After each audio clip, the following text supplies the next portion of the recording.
പ്രകൃതിയിൽ അന്തർലീനമായിട്ടുള്ള ശക്തിയുടെ വിവിധ ഭാവങ്ങളെ പൂജിക്കുക എന്നുള്ളതാണ് ഓരോ നവരാത്രി കാലഘട്ടത്തിലും നമുക്ക് കാണാൻ പറ്റുക. അതിൽ തന്നെ അവസാനത്തെ 3 ദിവസം നമ്മൾ ഗ്രന്ഥം പൂജിക്കുന്നത് ശ്രദ്ധിച്ചാൽ മനസ്സിലാവും. അപ്പോൾ എന്തുകൊണ്ടാണ് ഗ്രന്ഥം പൂജിക്കുക എന്നൊരു ചോദ്യമുണ്ട്.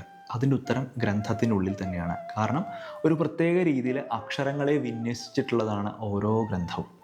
അപ്പോൾ എന്താണ് അക്ഷരങ്ങളുടെ പ്രത്യേകത എന്ന് നോക്കാം. അക്ഷരങ്ങൾ ബ്രഹ്മസ്വരൂപമാണ്. അതായത് എക്കാലത്തും നിലനിൽക്കുന്നത് അല്ലെങ്കിൽ ഒരിക്കലും നാശമില്ലാത്തതാണ് അക്ഷരങ്ങൾ. അപ്പോൾ ഉദാഹരണത്തിന് ഞാനിപ്പോൾ സംസാരിക്കുന്നുണ്ട്, എൻ്റെ ശബ്ദം, അതായത് അക്ഷരങ്ങളുടെ ഒരു കൂട്ടമാണ് എൻ്റെ ശബ്ദമായിട്ട് ഇപ്പോൾ പുറത്തേക്ക് വന്നത്.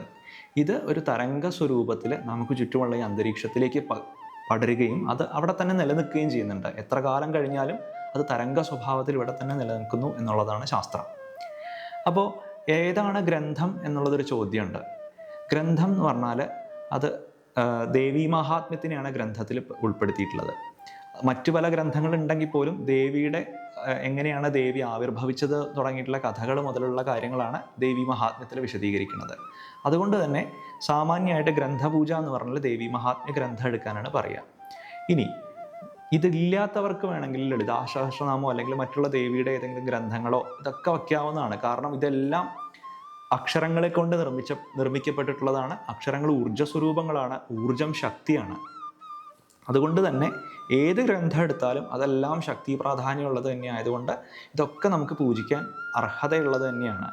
ഇപ്പോൾ ഗ്രന്ഥത്തിൻ്റെ കൂട്ടത്തിൽ തന്നെ ദേവിയുടെ ഏതെങ്കിലും പൂജകളെ പറ്റി വിസ്തരിക്കുന്ന മറ്റെന്തെങ്കിലും നമ്മൾ തന്നെ എഴുതിയതാണെങ്കിൽ പോലും അതും ഗ്രന്ഥം തന്നെയായിട്ട് നമുക്ക് സങ്കല്പിക്കാം എന്നുള്ളതാണ് ശാസ്ത്രം. ഇനി ചില ആൾക്കാരെ നമുക്ക് കാണാൻ പറ്റും, അവർ ഉപയോഗിക്കുന്ന ലാപ്ടോപ്പോ അല്ലെങ്കിൽ അവർ നിത്യേന ഉപയോഗിക്കുന്ന ആയുധങ്ങളുടെ രൂപത്തിൽ അവർ ഉപയോഗിക്കുന്ന ചിലപ്പോൾ എന്തെങ്കിലും അരിവാളോ അല്ലെങ്കിൽ കത്രികയോ ഇതൊക്കെ നമുക്ക് പൂജകളുടെ രൂപത്തിൽ അവർ സമർപ്പിക്കാറുണ്ട്. അപ്പോൾ എന്താണ് ഇതിൻ്റെ പ്രത്യേകത എന്ന് നോക്കുമ്പോൾ ഇതെല്ലാം യഥാർത്ഥത്തിൽ ഒരു ആയുധം എന്ന് പറഞ്ഞു കഴിഞ്ഞാൽ നമുക്ക് സംരക്ഷണം തരുന്ന ഒന്നാണ്. സംരക്ഷണം തരിക എന്ന് പറഞ്ഞാൽ നമുക്ക് ശക്തി തരുന്നു എന്നുള്ളതിൻ്റെ അതല്ലെങ്കിൽ നമുക്ക് ഒരു ആയുധം കയ്യിലുണ്ട് എന്നുള്ളത് ഒരു ശക്തിയുടെ പ്രതീകമാണ്. അതും ശക്തി ഊർജം തന്നെയാണ്. അതും ഒരു നമുക്കുള്ള പ്രൊട്ടക്ഷൻ ആയതുകൊണ്ട് അതെല്ലാം ദേവീ സ്വരൂപങ്ങളായിട്ട് തന്നെ കണ്ടുകൊണ്ട് നമുക്ക് പൂജിക്കാവുന്നതാണ്.